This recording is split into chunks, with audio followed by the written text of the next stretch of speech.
সুপ্রিয় আইন শিক্ষার্থী বন্ধুরা, আজকে আমরা তামাদি আইনের ৫ ধারা নিয়ে আলোচনা করব। তামাদি আইনের ৫ ধারার বিষয়বস্তু হল আপিল ও দরখাস্তের ক্ষেত্রে তামাদির বিলম্ব মওকুফ। তামাদি আইন ১৯০৮-এর ৫ ধারায় আপিল ও দরখাস্তের ক্ষেত্রে তামাদির বিলম্ব মওকুফের আবেদন করতে হয়। সাধারণ নিয়ম হলো কোনো আপিল, রিভিউ এবং রিভিশন আইনে উল্লিখিত সময়ের মধ্যে দায়ের করতে হবে।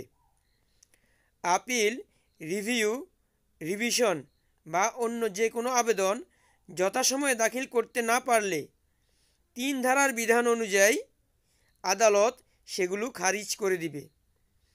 এগুলো যাতে খারিজ না হয় সেজন্য এগুলোর সাথে ৫ ধারায় বিলম্ব মওকুফের আবেদন করতে হবে।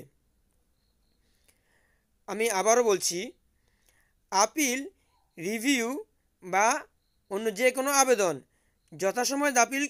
যথাসময়ে দাখিল করতে না পারলে ৩ ধারার বিধান অনুযায়ী আদালত সেগুলো খারিজ করে দিবে। এগুলো যাতে খারিজ না হয় সেজন্য এগুলোর সাথে ৫ ধারায় বিলম্ব মওকুফের আবেদন করতে হবে। আপিলকারী বা দরখাস্তকারী যদি আদালতকে সন্তুষ্ট করতে পারে যে নির্ধারিত মেয়াদের মধ্যে আপিল দায়ের বা দরখাস্তটি দাখিল না করার যথেষ্ট কারণ ছিল, তাহলে আদালত বিলম্ব মওকুফের আবেদন মঞ্জুর করতে পারে। আমি আবার বলছি, আপিলকারী বা দরখাস্তকারী যদি আদালতকে সন্তুষ্ট করতে পারে যে নির্ধারিত মেয়াদের মধ্যে আপিল দায়ের বা দরখাস্তটি দাখিল না করার যথেষ্ট কারণ ছিল, তাহলে আদালত বিলম্ব মওকুফের আবেদন মঞ্জুর করতে পারে।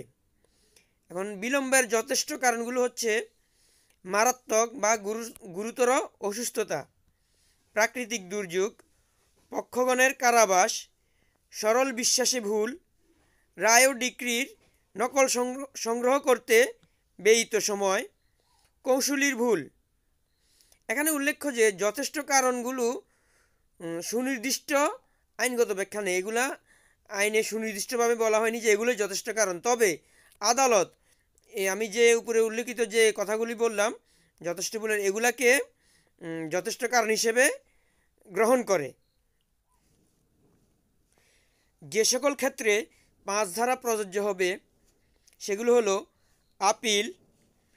আপিল করার অনুমতির দরখাস্ত, রিভিউ, রিভিশন, অন্য যে কোনো আবেদন। তামাদি আইনের ৫ ধারা মূল মামলার ক্ষেত্রে প্রযোজ্য নয়। বিশেষ আইনের ক্ষেত্রে ৫ ধারা প্রযোজ্য না, যেমন ১৯৭৪ সালের বিশেষ ক্ষমতা আইনের ক্ষেত্রে। ৫ ধারায় দরখাস্তকারীকে কেবলমাত্র সুবিধা প্রদান করা হয়েছে, অধিকার নয়। আশা করি ৫ ধারার সকল বিষয়বস্তু আপনারা খুব সহজে বুঝতে পেরেছেন। ধন্যবাদ সবাইকে সাথে থাকার জন্য।